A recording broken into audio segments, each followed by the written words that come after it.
Tanisha Mars. I am live from Coffee, Chix, and Comics, and we are out at our public engagement event in collaborations with Comics at the Corner. So I'm going to flip the camera around, and today you will not see me the entire time. You will see the host of Comics at the Corner, Miss Dawn Arrington. She is the CEO and founder, and she's going to talk about her programming. Live? You are live. Live. Hey, Good morning, everybody. Dawn. Come out, hang out with us, come get some free comics, come learn from comic creators and people who are in that world today. We are doing our first Literacy Lounge of 2024, and it's all about careers in comics today. Learning what that means from people who have careers in the comic world. And for those who aren't from Cleveland, what is Comics at the Corner? What does it inspire? What does it, manifest? What was your vision for this company? Yeah, so Comics at the Corner is at its core a organization that promotes literacy, but more importantly is promoting community. We believe that every person has the right to be enlightened, enriched, and entertained. And one way to do that is to engage with comic books that have culturally relevant and representative characters and scenarios. And so we believe that, every person should have a pathway to book ownership through book choice and book representation. Nice. And so when did you start your mission? 2018. Okay. 2018, I was out here fundraising to have people help me buy comic books and distribute them to people in the community. And what I kind of realized is it's not safe to be like, hey, little child, hey, strange person, come to the back of my car and get these comic books. While well-meaning, is probably just not the thing to do. And so this is where the work has progressed to, doing the pop-up events and eventually having comic book reading nooks in locations coming to you soon at different locations in the community. Nice. And do you want to talk about what we have, some of our artists that we have on panel today that you're giving away? Yes, so of course we have our featured books from 50/50 Comics, so come and grab one of these because these are hot off the presses and not always readily available because we don't have bookstores in our communities. Mm-hmm. Yes, we have libraries. That's where we are today, coming from the East 131st Street Library. But this is our opportunity for you to have a shopping experience. Think of it as the book fair from school, right? You come in and select. We have a ton of Marvel, DC, I see some indies up in there. Got Ultimate Fan Favorites. You have Arrow. Yes, we also have some Pajama Diaries, anthologies, I guess. Yeah. Pajama Diaries anthologies. And then we also have Man on a Mission, the James Meredith and the Battle of Ole Miss. This man is a living civil rights legend, and the editor of this book, Vijay Shah, is going to be joining us today to talk about what it means to be an editor or to be the person who's moving all the pieces together, almost like a producer of an album.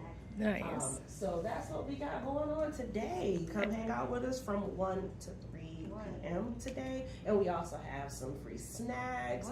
There's some artwork. We got some bags that you can decorate. You can create your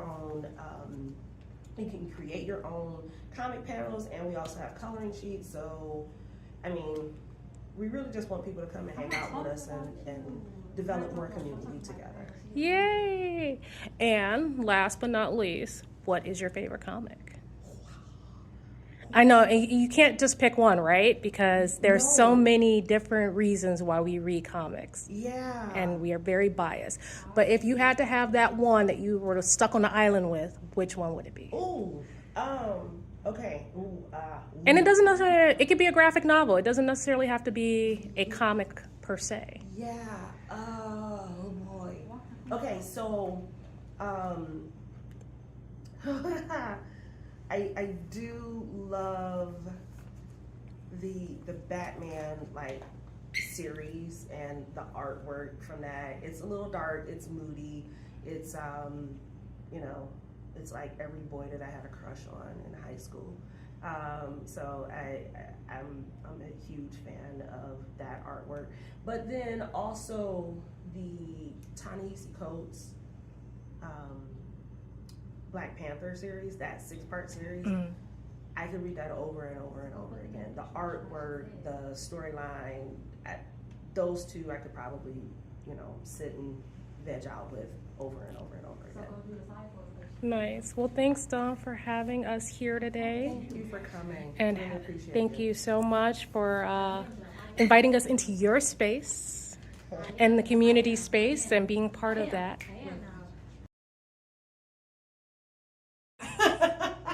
Yeah, so there are 20 militarized global conflicts happening in the world right now. So it's not just like the things that we sometimes hear about, like maybe what's happening in Sudan, right?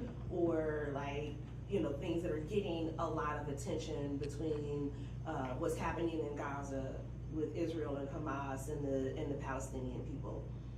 And it's not just Russia and Ukraine.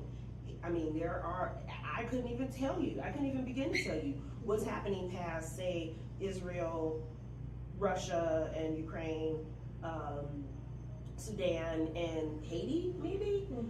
Beyond that, there are still 16 others, unnamed military conflicts that are recognized by the UN, that are being talked about on a global scale that we don't know about. And I think that's the point, right? Yes. The less you know, the easier it is for me to kind of be like, well, you pay attention to the big four. I'm going to handle the smaller ones. Don't worry about it. I got it. I'm taking care of it. You won't even know what's going on. Them people is good. Right. It's fine. I'm going to fix it. It's not a real thing. I'm going to fix it. To the point where, like you said, then it ends up being, I have no idea what to focus on.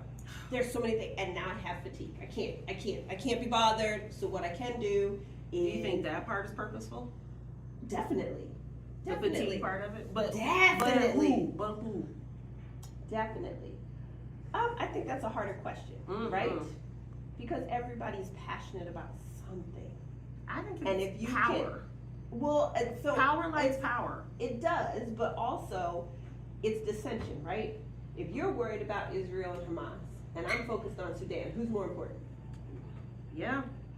Who do we focus on if everybody thinks their individual thing is just as important as your individual thing? And not to say that it is not, Right. but that's just like, and I hate to be this kind of basic, but Montgomery bus boycott, right? Yeah. Most people think that was like a week. That was months of people giving other people rides, of walking miles upon miles to work.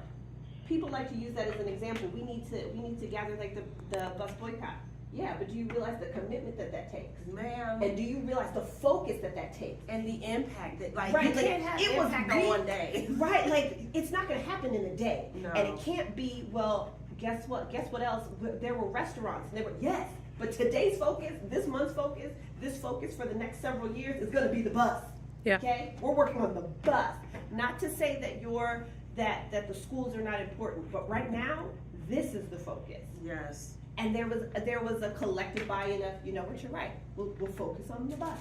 And then my thing will get put on the agenda, and we'll focus on my thing. We don't do that now. We go, Israel and Hamas is important. Yes, it is. It's totally important. But so is Haiti. Okay, you're right. But Israel and Hamas. So let's focus on that, and then we'll get to. And then wait, Israel Hamas, but before Israel Hamas, it was Ukraine and Russia. And Russia. that fight has been going on for It's still 2 not years, 3 years. And that's the thing. It's not a has. Is present tense. But Yeah. it's not the new, for lack of a better phrase, it's not the new it thing to talk about. Right. Yeah. It is.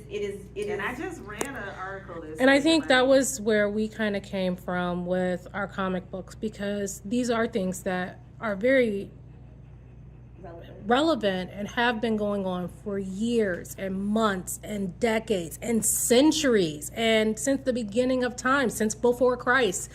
So how do we make these conversations relevant to the generation that's now going to be our predecessors? When we're old and in a wheelchair, do we really want to go back to having to try and get to a bunker? Or do we want to learn how to address these issues so we can establish that it's every kid's dream to say, I want peace when I grow up. I want world peace. I want a green earth. I want, climate change to not be real, but to actually know what those issues are. Learn about them in a way that strategically prepares them to take on those issues, because those are your 4-year predecessors. So how can they get into a place where they're not 90 trying to change things, but they are 40 and 50-year-olds? Because we had a 40 and 50-year-old president for the first time in American history, and we wasted his 8 years. But that's what I'm saying. We got what we wanted, and then we were so distracted by all By kinds a of tan suit. oh my gosh, by things that make absolute, like, does it really matter what color suit he had on? Did he have on a suit? Fantastic. Now, But the issue at hand- that part is the intentional power piece. that's what I'm saying. If I could get you distracted on enough randomness, on enough unimportant, minuscule, minute things, then as she said, 8 years flew by. What did we accomplish? What did we get done? Weapons of mass distraction. I love it. I love it. And that's what happened. And then you get another president in who won. The progress we did make, he claims that he made it, and nobody really takes into account. Like, no, most change doesn't happen while the president is in office. It happens 12 years. Yeah. Yeah, So like it the happens reality after. about educational policy, the reality is whatever changes you make today in education, No Child Left Behind is a perfect example of it, right? Educational policy, you do not see the impacts of that education policy until a child has gone through the full 12-year, 13-year cycle. P16 actually, right? So it's like 16 years. You don't see the full impacts of whatever policy has been made today, whatever cuts have been made, whatever additions have been made, whatever, busing policy, ending the policy, beginning a new policy. You do not see the impacts of that policy until 12 to 16 years later. Right, and we have built our society continuously as a now. It can happen now. It can happen If now. you vote for it, it'll happen now. You'll see it tomorrow. No.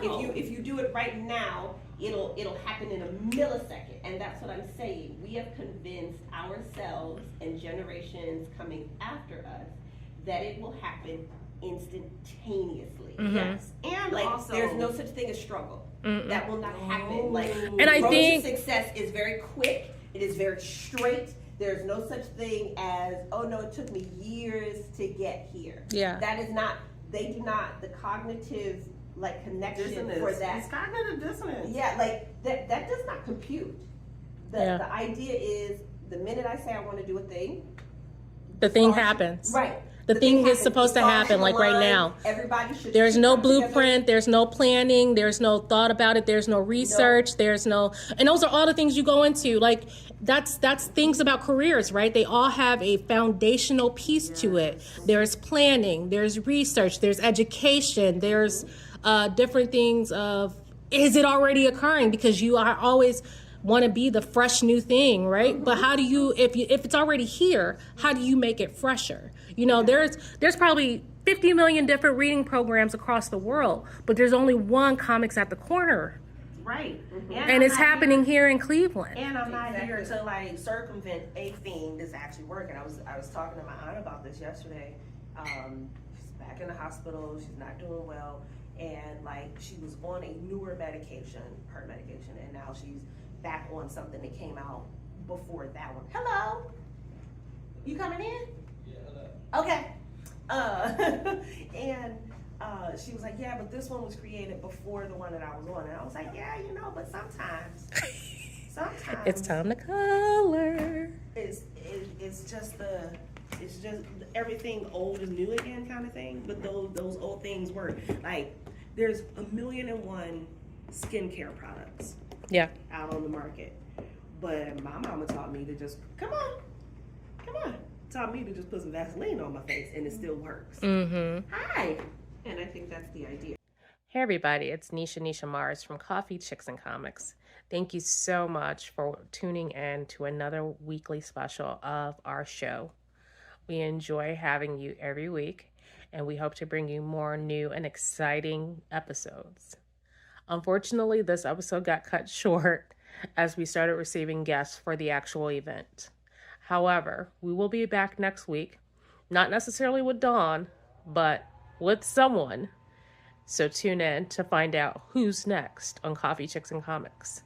And hopefully my co-host Jess will also be back. Till then, ta-ta.